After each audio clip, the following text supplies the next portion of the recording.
What is going on, wrestling fans of the internet? It's your boy D-WIZZLE. Thank you as always for tuning back to the channel. And today we're going to be talking about WWE Super Showdown that they did live from Melbourne, Australia at the MCG at 5 o'clock in the morning, may I add. I actually attempted to watch the show live and I thought it was going to be all right, but apparently I wasn't. I dozed off like halfway through the show, which is funny because I didn't have anything going on beforehand, and I tried getting a decent amount of sleep before it. So I thought I was going to be able to be awake for the whole show, but having to watch a WWE event that's pushing 5 hours, that was going to be a challenge regardless. But anyway, talking about the show, I was actually really excited for this pay-per-view. I don't know why.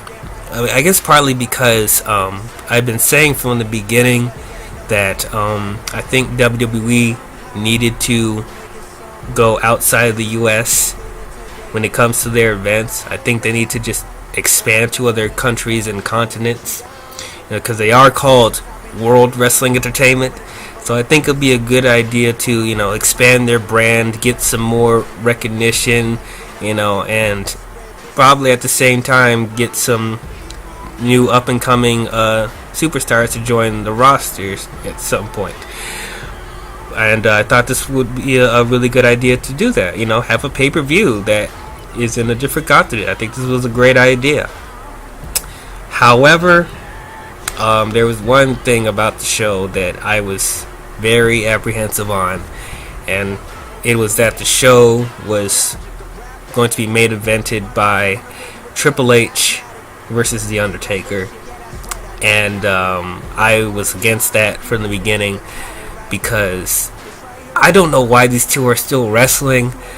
Like they need to stop. It's like WWE just can't let go of their nostalgia for some reason. But my childhood self is always looking forward to seeing Triple H and Undertaker in a WWE show. So of course I'm going to be excited if they get back into the ring one more time. But at the same time, like, where do you draw the line here? It's like they're getting old. Some of them are already old. Like Undertaker's in his 50s, and he just had hip surgery and whatever. I'm surprised he's still competing, because I thought we were going to see the last of him at WrestleMania 34 when he pretty much squashed John Cena, and then he came back in Greatest Royal Rumble and faced off against Rusev in a casket match. And I'm like, how long is he going to go? It's like we already know he can't compete in the same caliber as he did like 10 years ago, but it's whatever. Triple H, he's pushing 50, but he's still looking really good for his age. He's still looking alright, but at the same time, I don't think he should be wrestling either. I think he should be focusing more behind the scenes, being actually the COO and helping to run WWE smoothly. But, it's whatever. And then Shawn Michaels was going to come back and be in Triple H's corner, and Kane was going to come back in Undertaker's corner. And going to have a little bit of a Brothers of Destruction DX reunion, so that was pretty alright. And then the match card outside of that looked pretty solid. You're going to have Samoa Joe and AJ Styles compete for the WWE title. You're going to have Charlotte and Becky compete for the women's title. You're going to have Daniel Bryan versus The Miz, number one contenders match. You have Ronda Rousey on the show. So the match card was pretty decent, I would say. So I at least thought, this show was going to be enjoyable, even though I had my, doubts here and there. And I'm just going to say up front, I didn't like the show. I didn't think it was good.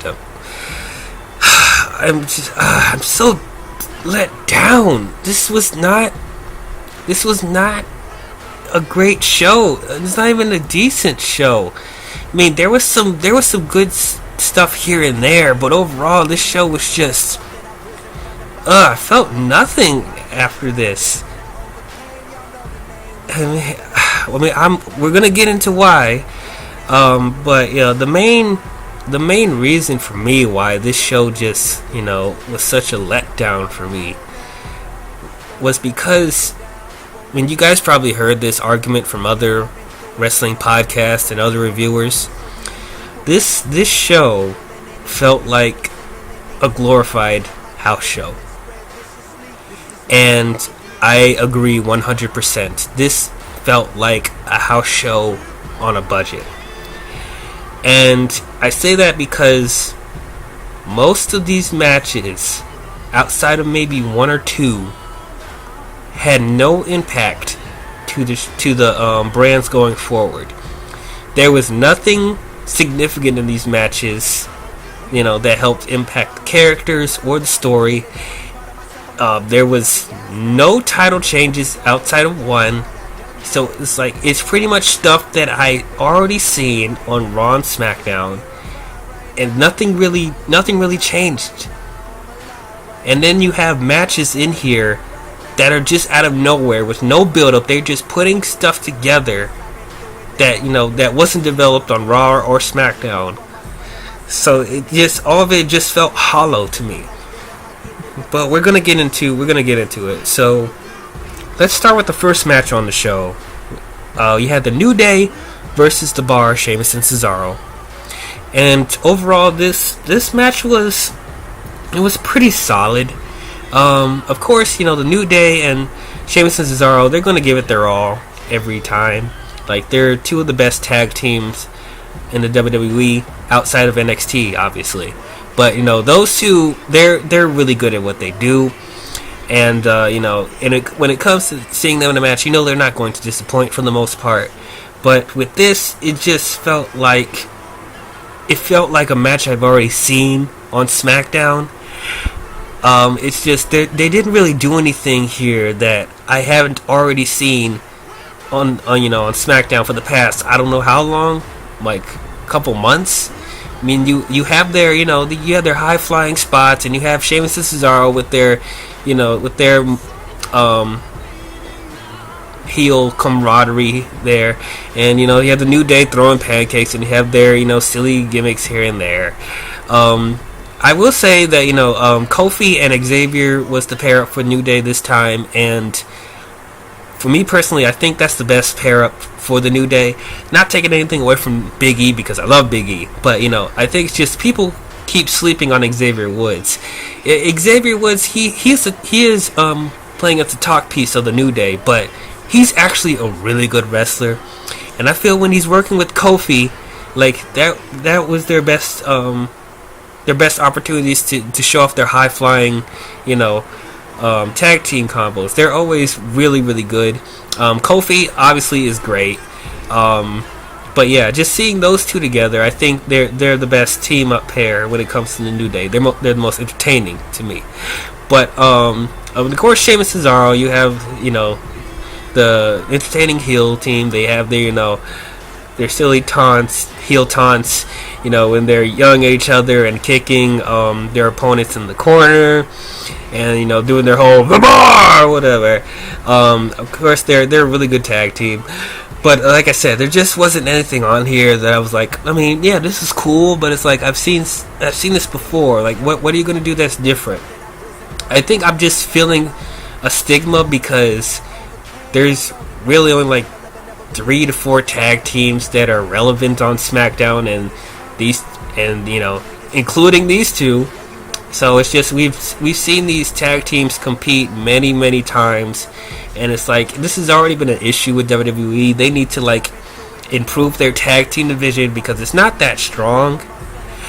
But overall, I wanted the Bar to win the tag team titles, but they didn't end up winning. New Day retained their championships.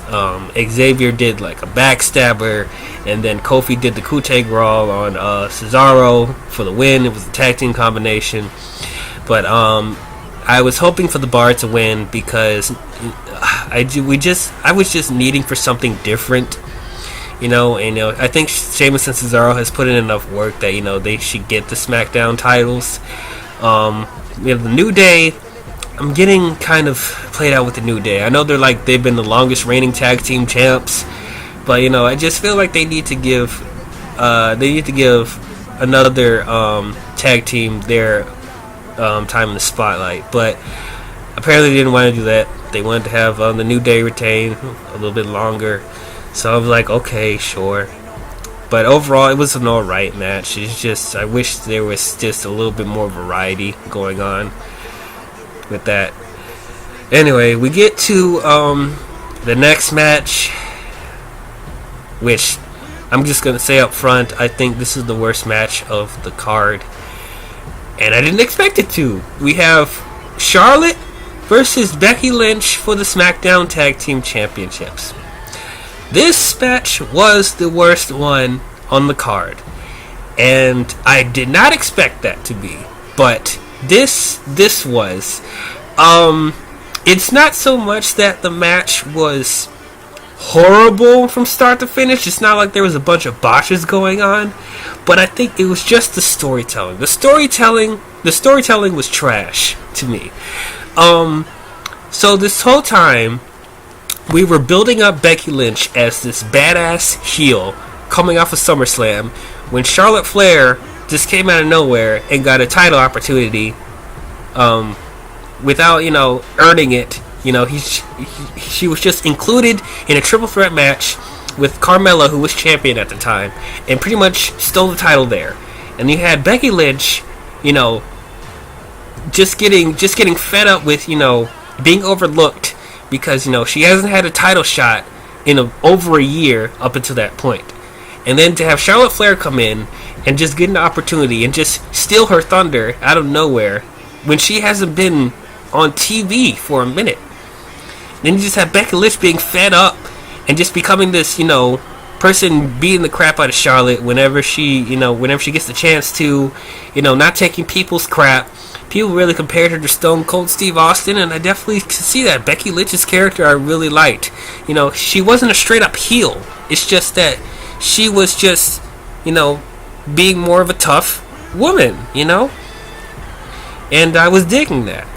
But with this match, it was just, they were just pushing the lines of her becoming a straight up heel, which I didn't like. You obviously heard that the fans out there didn't like it either, because even when she was just being more cutthroat and attacking Charlotte out of nowhere, people were still cheering for her because they agree with Becky that she's been overlooked, and she's been she has been given opportunities as much as Charlotte did, and the fans are behind her. So you had that whole thing of people being behind her, being behind Becky's methods, even though she's just more of a stone cold badass chick.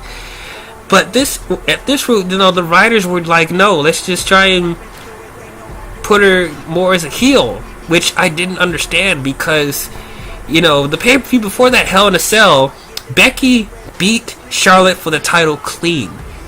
So all the crap that she was talking at Charlotte, she was backing it up. She didn't cheat. She didn't use underheel tactics.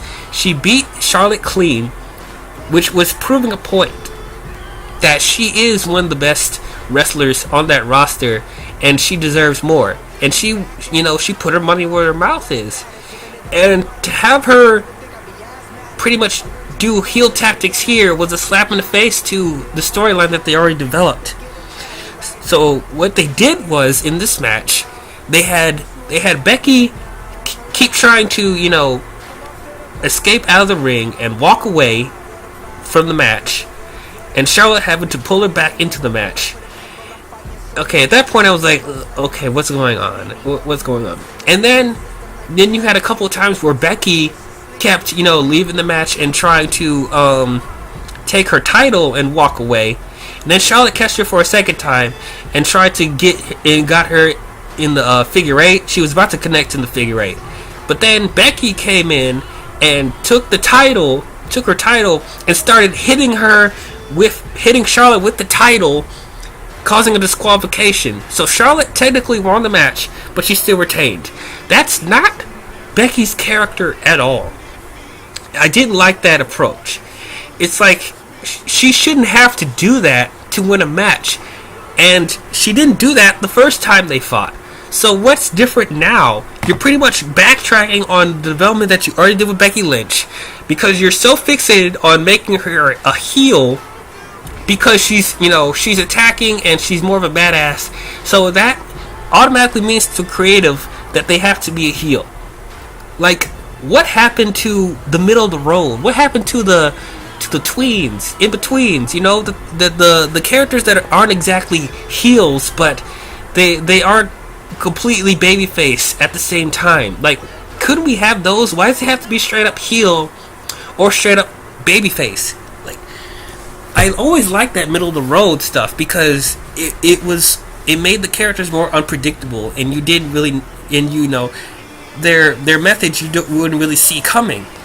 But they did it with Becky. This was such an insult to her character, and you already know the fans we're not behind this. And if you're trying to get Charlotte over, it's not going to work, because we all know that it's bullcrap that she got a title opportunity from the beginning, and we all know she got a title opportunity because of her last name, because she's a Flair. So if anything, if you want to turn a character heel, you need to turn Charlotte heel. I was behind Charlotte being a babyface for a while. I know a lot of people didn't care for her being a babyface, but it worked for me for a little bit. But at this point, we're not buying the fact that, Charlotte's this innocent character that just wants to do the right thing, and, what she done is justified. No, she needs to go back to being heel Charlotte, because I think she was really good as a heel also. And I think it would help to keep the rivalry with Becky fresh, having the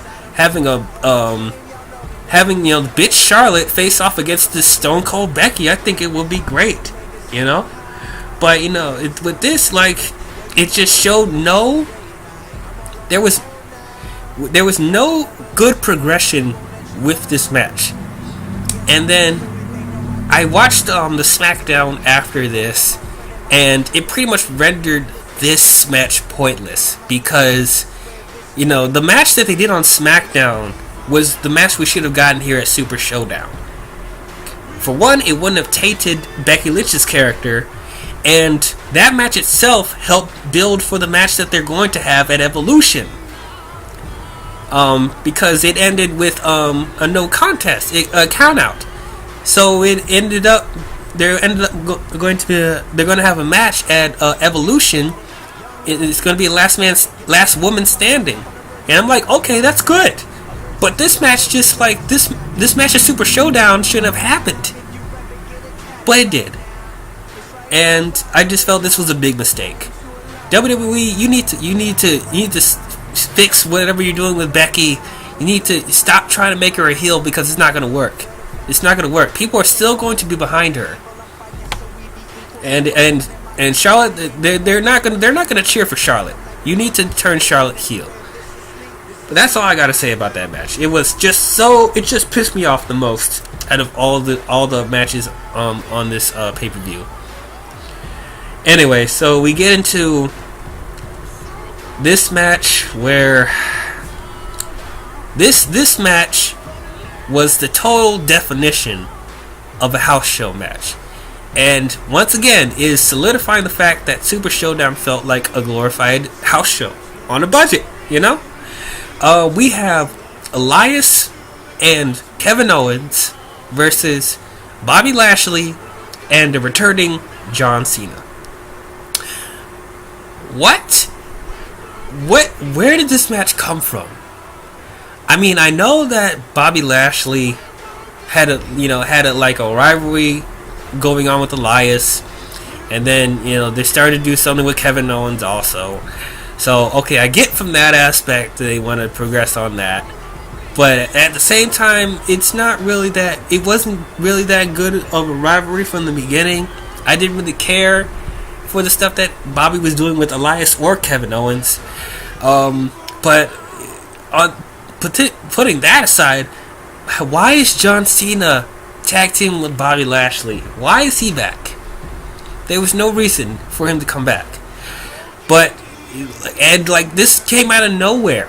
Like, literally just announcing, oh, John Cena's gonna come back and compete with Bobby Lashley. And I'm just like, what? Why?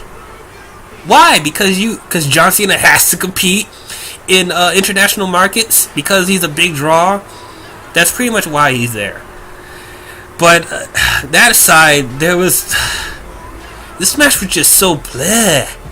You started off with Elias and Kevin Owens in the ring, and Elias is strumming the guitar, trying to do AC/DC notes. I think that's what he was trying to do. It actually sounded pretty good, so I'll give it that. And then once again, you have Elias and Kevin Owens just trashing the crowd as Elias does every week.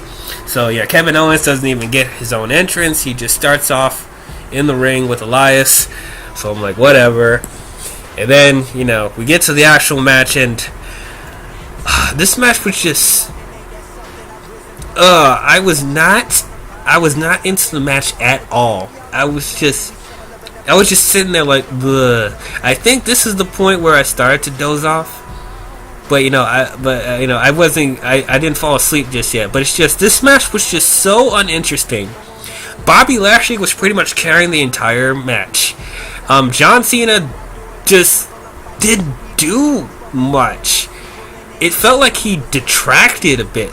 I know a lot of people think that John Cena's not a great wrestler to begin with, but for me, I thought John Cena showed progression before this. He actually tried to work with wrestlers better, and he added some more moves to his arsenal, and he looked a little bit more fluent. But this one, he just felt really stiff again. This felt like 2005 John Cena again. And what is up with his hair? Like, he looks like a freaking businessman. Like, he looks like his dad. Like, what is up with his hair? And it was very distracting. And also, you can see he's starting to get a bald spot on the back of his head. So I'm like, oh boy, here we go. You need to shave your head, John Cena. So apparently I heard he was living in Japan for a minute. I guess that's alright. That's cool, I guess. Learning the culture a little bit more. Is he trying to go to New Japan Pro Wrestling? I don't think he's ever going to go to New Japan. He is so loyal to WWE, it's not even a joke. But, I guess he's been spending some time there. And he looks a bit thinner.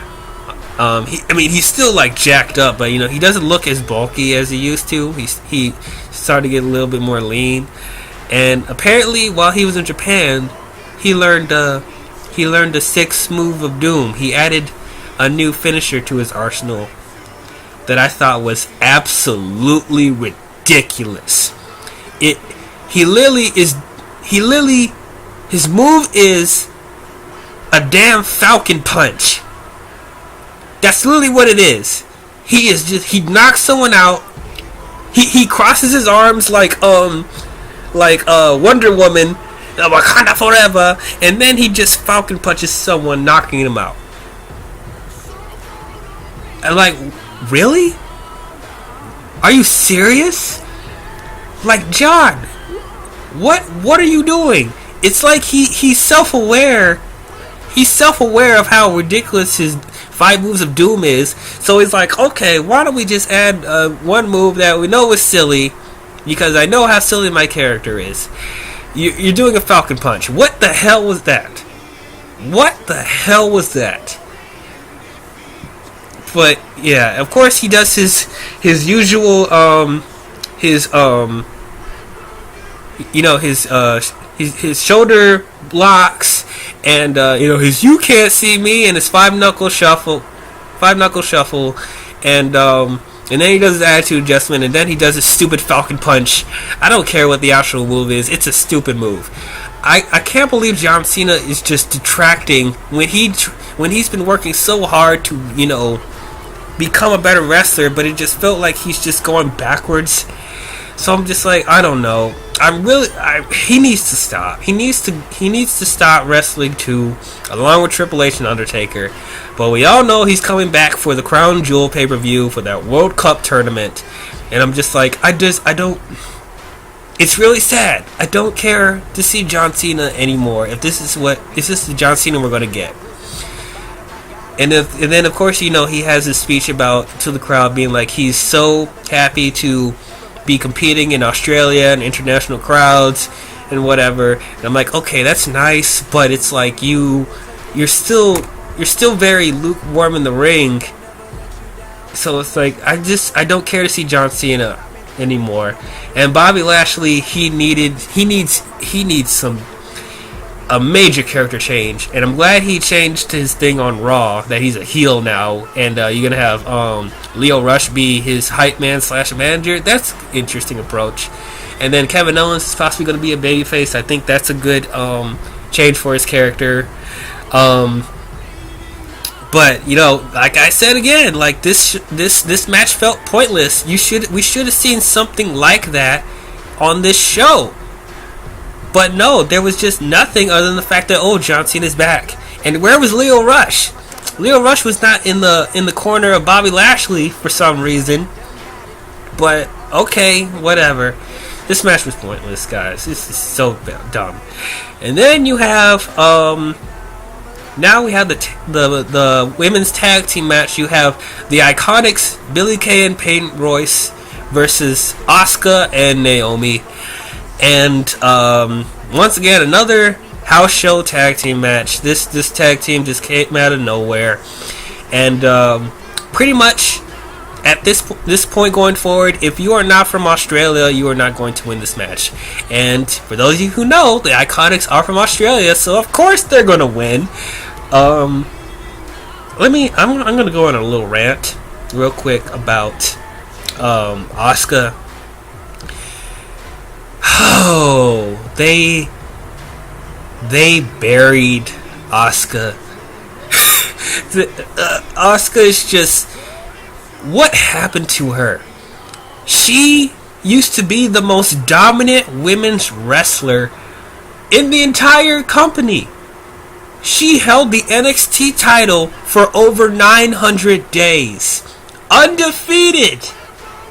And ever since she lost to Charlotte at WrestleMania, she has not been the same. Now, at the beginning, I was not hating the fact that she lost to Charlotte at WrestleMania. I didn't think that was going to be the beginning of the end, because I knew it was going to come, and I felt like that was a fair time to defeat, to get rid of the streak. But I'm thinking that doesn't technically mean that was going to be the end for Asuka. They could still build her up as this dominant women's wrestler, and eventually she have some good runs chasing the title and whatever, still be one of the greatest acts on SmackDown. But they didn't do anything with her. They had her lose to Carmella, of all people, and then she hasn't been on television for I don't know how long, just doing nothing. And now she's in this tag team match with Naomi, and just like, what is going on with her now? Like, nothing. And then you just seeing her dance with Naomi during her entrance, just all so silly. This is not Asuka.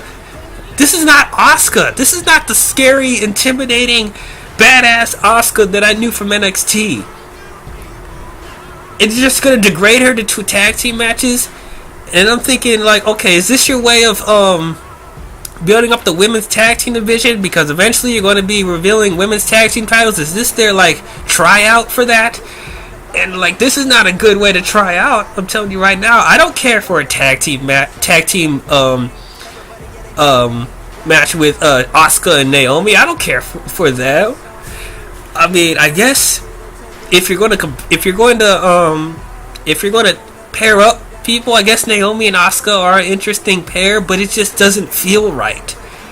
And if they're going to compete at Evolution, which I don't think they are, because I've seen the leaked match cards. I mean, it could change from now. but it's just I doubt they're going to be in the tag team conversation at Evolution. But it's like, if this is your way of having them try out for the tag team titles, this is not a good start. The match wasn't even that good. It was just felt like a silly tag team, because you had the Iconics, doing silly taunts. They had that superhero pose and then going Iconics, and I'm like, are you kidding me right now? I mean, I like the Iconics a lot. I used to not like them at all. I thought they were annoying, but they started to grow on me, and I'm starting to really like the Iconics. I mean, when they do silly stuff like that, sometimes it's funny, sometimes it's cool, but it's like, in this instance, everyone was acting silly. Naomi was acting silly, Asuka was acting silly, and the Iconics were acting silly. So, am I supposed to take this seriously? No. And the match itself wasn't even that interesting. They didn't do any like cool spots that I'm like, oh, that was awesome. It's just a typical silly match, and we all knew who was going to win. The Iconics were going to win because they were from Australia. And then when they won, they acted like they won the tag team titles or something like that. And I'm just like, no. I get it, you want to have the Iconics have their moment in their home continent, and that's fine. But I'm like, not at the expense of Naomi and especially Asuka. Like, come on now. If you're going to have them tag team against them, treat it a little bit more seriously. I'm not saying be completely serious the entire time, but don't be silly the entire time. I couldn't take this match seriously. And just Asuka, I don't know where she goes from here. If she's going to be like in the women's tag team division with Naomi, I don't know. I don't think I could be excited for that. I don't know. So it's just like, it was whatever. But anyway, getting to the next match. Finally we get to a pretty good matchup where we have AJ Styles versus Samoa Joe for the WWE Championship in a no disqualification match. Yeah, this match was really good, actually. I think this is the best match that they had. I've been loving the storyline that they've been, developing over the past few weeks, with Joe just antagonizing AJ's family and getting into AJ's head. I think it's all great. Samoa Joe is a beast. Like, he's not only excellent in the ring, but he is such a great heel. He's an amazing heel character, and he's able to work with anyone on that roster and make it look good. And I knew that he was going to do great work with AJ because of their history in TNA and before that. And AJ is also like, dude, he's like one of the best wrestlers on the planet right now. And people are sleeping on his promo work. I think he's pretty decent with his promo work. He's not the best, but he's still able to work with it. He's still able to work with people pretty well. And this storyline is pretty much the best storyline I have seen from any of the wrestlers on either of the brands on the main roster. I'm not counting NXT, because we know how great NXT is. But as far as the main roster, this is like the best storyline I've seen from everyone so far. So yeah, this match was just a brawl, man. Not only was they just pulling off a wrestling clinic, but they were just fighting outside the ring. It started to get bloody, not too bloody, because it's PG. But it's like, I'm surprised to see blood again, because we saw blood at Hell in a Cell. But yeah, this match was just so brutal. This is how you push the PG rating. This is how people keep complaining that the show needs to be a TV-14 because it's not bloody enough. Like, matches like these, cancel that argument. It's like, you don't need to be TV-14 if the story's really good and the wrestlers are putting their all, like this right here. Examples like this. And then NXT has proven that also. You don't need to be TV-14, but if the storyline is really good and the wrestlers are just, putting on a clinic, it's like, you believe the characters and storyline, you don't have to make it TV-14. So overall, I thought this match was excellent. However, I was a bit disappointed with the ending of the match, because pretty much Samoa Joe, he is screaming WWE champion. He deserves to have a run with that title. He has been doing such great work, not only here on SmackDown, but on Raw as well, and NXT. Like, he is showing that he's one of the best superstars in the company, and I don't know why they fail to give him the Universal title or the WWE title. I think he deserves it a lot more than most of the wrestlers on either of the brands, because of the body of work that he's already done. He's proven that he can be an A-list star on the WWE. He can prove that he's the most badass heel in the company. And he's proven that he can work with any wrestler and make it look great. Even with Brock Lesnar, he made that look amazing too. So I don't understand why WWE wouldn't give the title to Joe. I thought here this is like the best opportunity to do so. And not only that, that could help help the rivalry go on a little bit longer, with AJ chasing the title, so it won't feel very stagnant. But instead they had AJ retain. Now don't get me wrong, I love AJ Styles and I really liked his run as WWE champion. But we start to get to the point where, it's getting towards the end. It's like it feels like it's time to let another wrestler have their time with the title. But he's still retained, and I don't understand why. What does Samoa Joe have to do to prove that he could be champion? I just don't understand. But I've heard certain rumors. The reason why that they didn't put the title on Joe. I heard there's rumors that they want AJ to beat CM Punk's record of holding the WWE title, which is such a petty reason. Like, why do you need to go out your way to bury CM Punk? Like, I know that, Vince and Triple H, they had some, I guess, not so great history with him, so they just want to push him under the rug, I guess. But it's like, that's such a petty reason. It's like, so what if CM Punk is the longest reigning WWE champion in a long time? Who cares? He's not there anymore. It's like, you don't need to go out your way to bury CM Punk if that's the reason. I'm not saying that is the reason, but I heard that's possibly one of the reasons. And another reason is that they just don't, I guess, Joe to management and creative, they don't really see him as, the face of the company, which I don't understand. Like, what is it, because he's not like, he doesn't look like AJ or Roman or whoever, because he's fat or it's a Samoan, whatever. I don't understand that argument at all either, because as far as I'm concerned, and as far as many people are concerned, he's one of the best talents on the main roster. So that reason doesn't make any sense at all. But AJ, not only did AJ beat Samoa Joe, but he made Samoa Joe tap out. I guess because there was a bad spot with AJ putting Samoa Joe through a table, and it landed on his leg.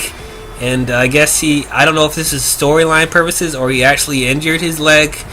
But AJ kept attacking the leg and then eventually making him tap out. And I thought, man, that's like the worst way to beat Samoa Joe. It's like, that's because Samoa Joe has been building himself up as such a dominant wrestler, and to have him tap out to AJ, it just felt like it's a little bit demeaning. But overall, I mean, this was still a really good match, but I just really wish that they would just, pull the trigger and give Joe the title, because I think he would have a really good run with the title. But they didn't do it. So the next match, we have another house show match. We have the Riot Squad, Ruby Riott, Sarah Logan, and Liv Morgan versus the Bella Twins, Nikki and Brie, and the Raw Women's Champion Ronda Rousey. 6-woman tag team match. Why is this here? Why is this here? Now, I love Ruby Riott. As you guys will know, I love Ruby Riott, but I don't care about this Riot Squad that she has. I don't care about her posse. They're not really building Sarah or Liv as well as Ruby, and I feel Ruby needs another singles run chasing the title because she deserves it. She's been doing some really good stuff on Raw.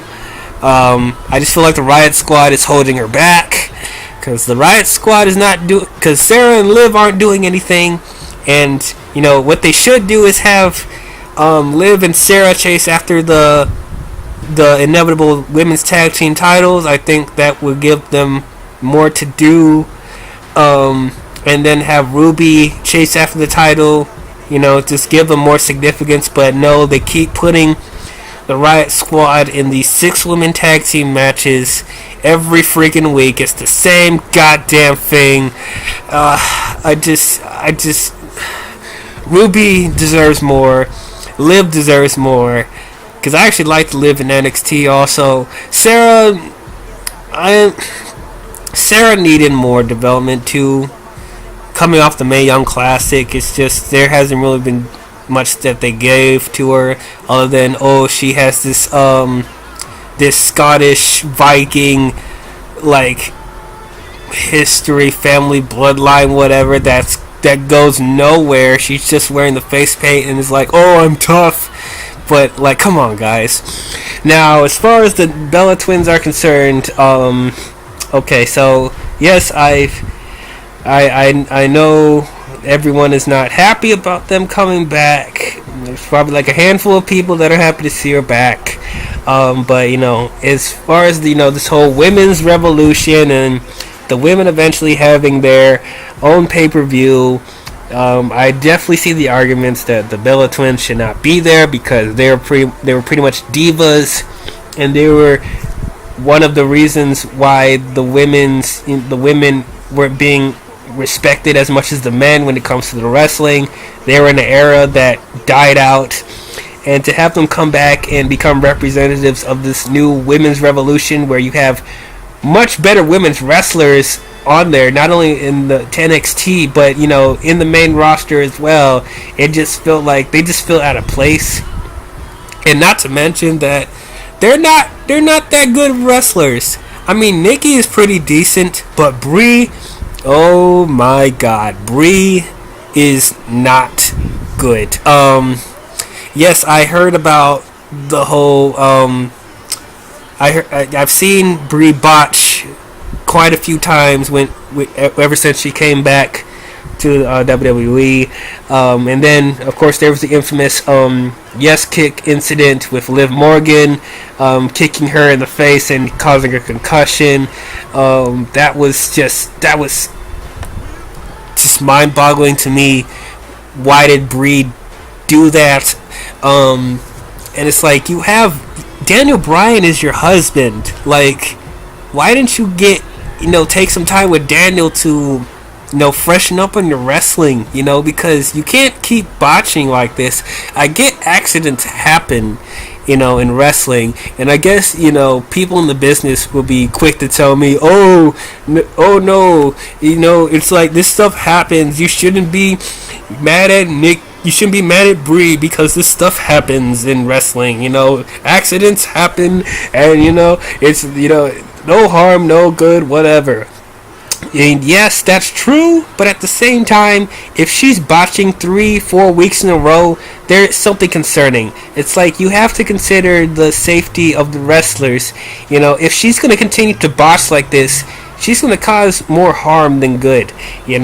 So it's just the Bella Twins, I just don't care for them. I never really cared for the Bella Twins at all. I mean, Nikki, when she was doing her singles run, she had a pretty decent rivalry with Natalya on SmackDown.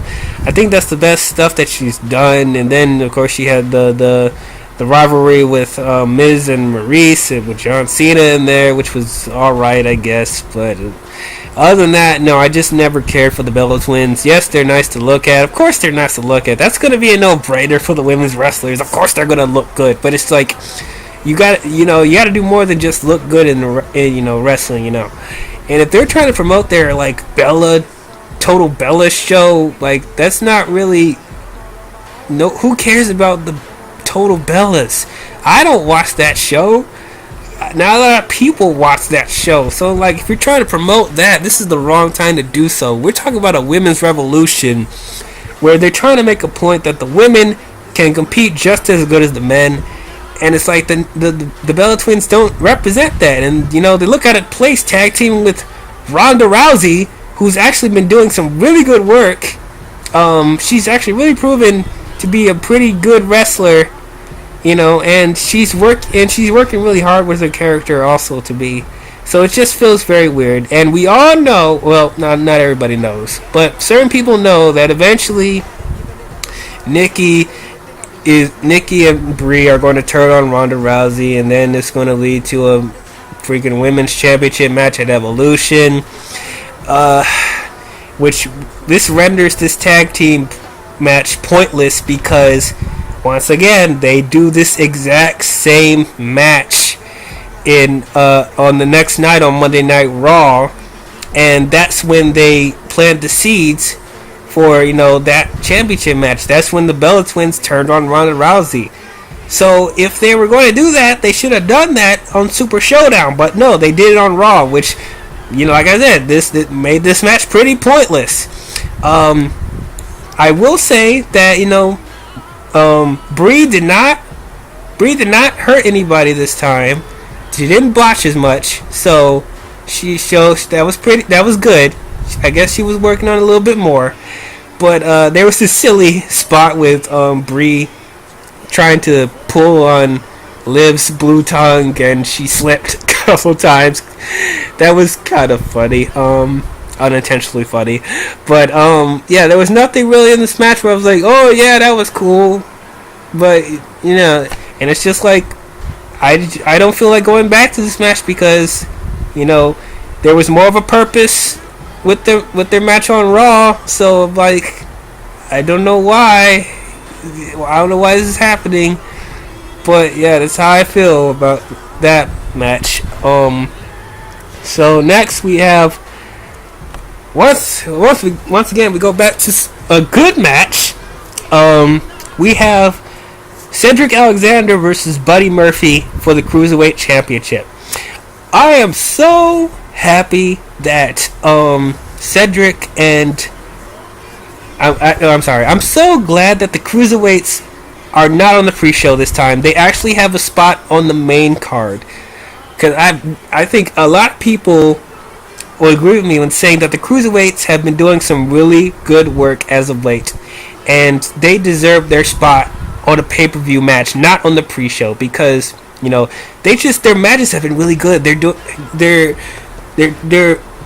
emphasizing the high flying ability that these cruiserweights can do, and it's like if they're put on a platform like this, they could steal the show, and this borderline stole the show to me.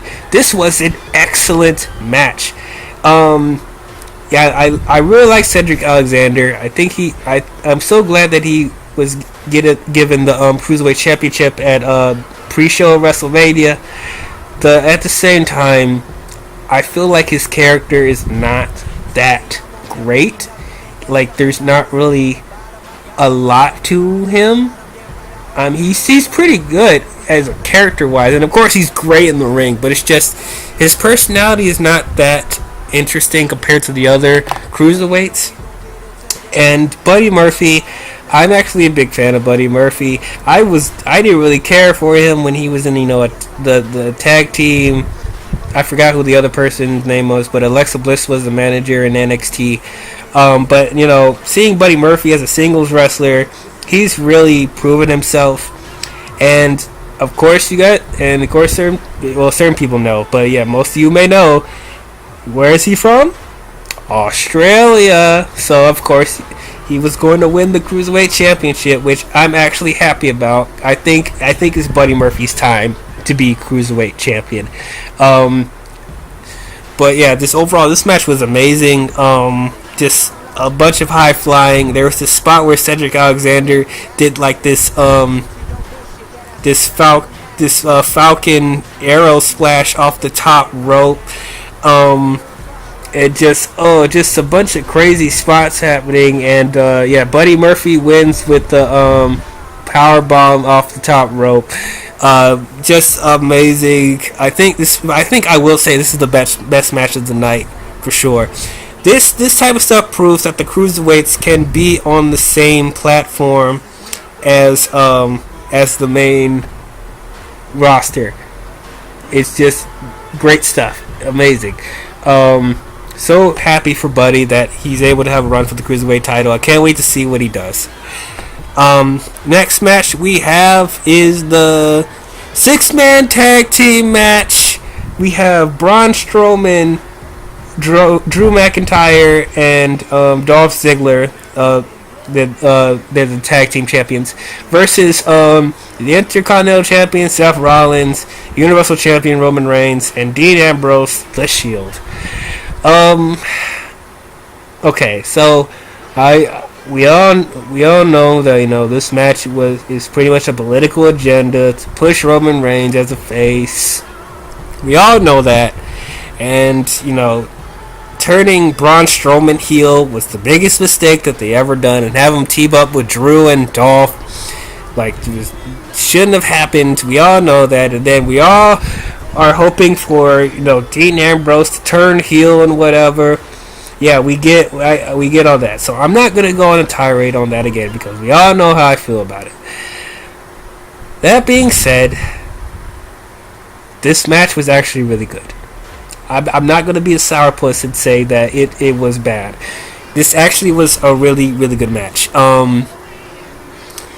Just like everyone in the ring is just giving their all for this match, and I did not expect that. I thought this was just gonna be another typical Monday Night Raw whatever match, stuff that I've already seen, but there was some really, really good spots here and there.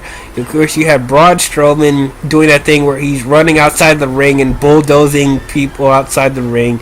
You had a spot where Roman Reigns speared Braun Strowman through a table. You had them fighting inside the crowd.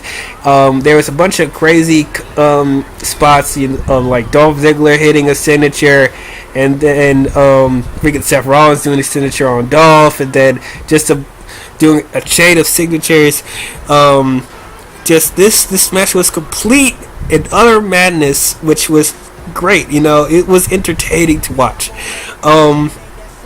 So I'm not gonna be uptight and be like, oh, I didn't like this match at all. No, this was really good.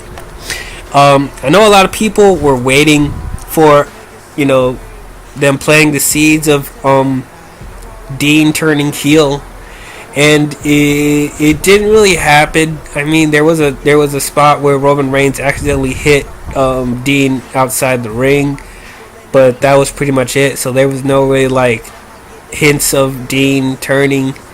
But once again, I'm going to go back to the Raw after, where they actually did plant seeds of Dean leaving the Shield. So I'm like, why didn't you do that here? This is once again solidifying the fact that this is feeling like a house show, because there's none of these matches matter except for the Cruiserweight Championship match, because at least the title changed hands there. So I'm like, why didn't you do any of the stuff that you did on Raw? Why didn't you do that in Super Showdown? Why did you waste our time with just a typical match that does nothing to progress the story? So I don't understand that. It's just stupid. But yeah, overall this was a good match. But their match on Raw was better, actually. I thought it was better. And if you're and that's where they developed the Dean Ambrose heel stuff on Raw. So I'm like, they didn't do it here. So I'm like, all right, whatever. So next match, which I was thinking it was going to be once again a really, really good match. We have The Miz versus Daniel Bryan for the number one contendership for the WWE Championship at Crown Jewel. So from the beginning, what I was hoping was going to happen was, which would tie into the AJ Styles and Samoa Joe match, because I think we all knew that Daniel Bryan was going to win this match. And with that being said, we were hoping that Samoa Joe was going to win the WWE Championship, and then it will be a good rivalry between Daniel and Joe. I was looking forward to that, but as we saw earlier in the show, AJ retained. So in this case, Daniel Bryan did win. So I'm like, okay, I guess we're gonna get AJ and Daniel at Crown Jewel, which is fine. So as far as the overall match, it wasn't that long. It was very it was weird. It was just over like that. I mean, it wasn't a squash because there was like a good amount of time that The Miz had some defense. He was actually doing some moves that Daniel was doing. He was doing the kicks in the corner. He was doing the yes kicks. He was doing that knee that Daniel Bryan does. So like he got some decent offense, and he was attacking the side of Daniel because it was bandaged up with that tape, whatever. And but the match was not that long. It was like over like that. Like Daniel Bryan does a roll up and he wins the match. So I'm like, really? That's it? Like, I'm happy that Daniel won, but I'm like, that was it? Like, that was so quick. I was hoping for like a great match, you know? It's just, I was hoping it would be like a wrestling clinic, but it wasn't. It was just over, like, wasn't even 5 minutes. It was, I was really confused, you know, because they were just building up the fact that, you know, Miz was actually getting the upper hand on Daniel the past couple times with the mixed tag team match with Brie Bella and Maurice, and their match at in the one-on-one match at SummerSlam. And, you know, they were just building this whole thing up that, you know, the Miz is, you know, getting one step ahead of Daniel, and then we get to Super Showdown and he just beats him like that. And I'm like, there should be more to it, you know? I don't know. But I mean, I'm glad that Daniel won. I think he should have won. I mean, I would have been okay with the Miz winning because that would have been a good rivalry between AJ and the Miz. Good to see a storyline with that, and maybe like if the Miz did win, he would probably win the title. Maybe not at Crown Jewel, but maybe like Survivor Series, and then maybe like at the Royal Rumble, Daniel would win it, and then he would go on to face the Miz for the championship at WrestleMania. That would have been cool, but no, I don't know if they're gonna do that. But yeah, I was just like, that was really underwhelming. I thought it was gonna be more to it, but I guess not. So yeah, so now we get to the main event. We have Triple H versus The Undertaker with Shawn Michaels in Triple H's corner and Kane in Undertaker's corner. Blah, blah, blah. Yeah, Shawn Michaels in Triple H's corner and Kane in Undertaker's corner. And it was going to be no disqualification. Okay, so I already said, like, I don't think this match should be happening in 2018. Like, Triple H and Undertaker are way past their prime. And I don't know why this match is... I don't know why they have to depend on these legends to main event a show, because you have such great talent on both rosters that you're barely utilizing. So, like, I don't know why you have to resort to Triple H and Undertaker again. And it's like, it's diminishing the fact of that end of an era match. And it's just, I don't know. But, you know, that being said, you know, I mean, surprisingly enough, the storyline with those two have been the best on Raw. Honestly, this is it's the thing I've been invested in the most on Monday Night Raw.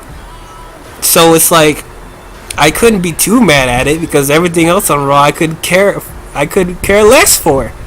So, like, even though, like, everyone's past their prime, like, they know how to cut a promo. They know how to get you invested in a storyline. So that's why I wasn't completely neglecting this match. But, you know, it's just, I don't know why this is happening. That being said, the match itself, it was fine. You can definitely tell that they're not spring chickens anymore. Triple H was looking alright, but, you know, Undertaker, you could tell he was struggling. It's just, this match went on too long. I think that's why this match wasn't as great, is because Undertaker, he can't work 20-minute matches anymore. It's like, this match should have been like maybe 10 minutes. But, you know, they wanted to make this like a freaking wrestling clinic for some reason. But I'm glad they made this no disqualification, because that really helped to keep the excitement going on for the match, I guess, and to help with Undertaker, because, you know, he can't just do wrestling clinics anymore. So to have, like, you know, be able to do whatever they want and, you know, hit each other with chairs and whatever, at least it would show, you know, he's not going to be so dependent on his body, I guess. But this match, I mean, the storyline for me was good enough. The fact where I don't think this match was complete garbage. I understand that people that don't like this match, that it was painful to watch. I totally get it. But it's just, you know, the storyline was that good that I could overlook the fact that, you know, the wrestling was not that good, and, you know, for it being no disqualification, it helped quite a bit. Shawn Michaels got involved quite a few times, and he was taking bumps actually pretty good. I was actually surprised. Shawn Michaels looks like he's in good shape too, even though he hasn't wrestled in over 9 years. But yeah, he looked pretty good. Kane looked kind of like he out of it. I mean, there was a couple of spots here tried to attempt to do choke slams or whatever, but, like, he looked like he wasn't fully there. But yeah, Shawn Michaels was looking pretty decent, we know, when he was taking bumps from Undertaker whenever he was interfering, whatever. But yeah, overall, just the match, this shouldn't have main evented Super Showdown. This should have been like, actually, you know what? I'm gonna say something that I didn't think I was gonna, you know, consider. I actually would have preferred the Shield versus Braun, McIntyre, and Ziggler over this. I didn't think I would say that, because the match was better than this, and, you know, it's just, you can tell that Triple H and Undertaker are struggling. It's like this felt like another house show match. It's like it should have been right next to the Bobby Lashley John Cena tag team match. You know? And we all know the reason why they have this be the main event is because they're eventually going to get Shawn Michaels out of retirement to tag team with Triple H and reform D-Generation X to face Undertaker and Kane, the Brothers of Destruction. That's pretty much what this match is for. Now, I'm not gonna get into my feelings about Shawn Michaels coming out of retirement in this video. I'm gonna save it for my Crown Jewel review because I have a lot to say for that. But this literally what this match is for. It's to set up their tag team match at Crown Jewel. So, and I don't understand why you had to use this match, and not build up your current wrestlers. I don't know, this pay-per-view is just so all over the place. Even though I said I actually agreed with the concept of this show, the way they executed it was not good. This whole show felt pointless. It's like, this is not a show that I want to revisit, and like there's no impact or if there is some significance, it's not really that meaningful significance outside of this eventual tag team match that they're going to do at Crown Jewel, and then all this other stuff is just filler. The other matches on the card, it's just, I just don't understand what they're doing. But yeah, overall, I mean, yeah, the Triple H Undertaker match was alright. I mean, it was, I guess, entertained to see them fight in the crowd and putting people through tables and hitting with chairs, but it's at the same time we just know that they're a lot slower than they were, and it's hard for me to be excited for this DX versus Brothers of Destruction match. This is the match that I've always wanted to see. I wanted to see DX versus Brothers of Destruction, but that's never happened in WWE. But it's sad that now they're finally wanting to do it, and they're past their prime. So yeah, that is my overall feelings about. That's my overall feelings about Super Showdown. I'm sorry that I'm all over the place, but it's just, that's just how I feel about it, because this show felt all over the place. Yeah, I don't know, guys. Overall, it's not that good of a show. It's not the worst show I've ever seen, but this is like this is probably one of the most insignificant. This is probably the most insignificant show that I've seen. It's just, this felt like a glorified house show that means no impact to the rest of the roster going forward, and it's pretty much just pushing agendas, which I don't like. So overall, I have to give WWE Super Showdown a 2 out of 5 stars. But that's how I feel about Super Showdown. What did you guys think about it? Did you guys enjoy it? Did you guys hate it? Did you guys think it was alright? Comment below and let me know. Yeah, I'll see you guys in the Crown Jewel review. We'll see how that goes. And I'm going to review Evolution and Survivor Series, so be on the lookout for that. Yeah, thank you guys for watching me this far.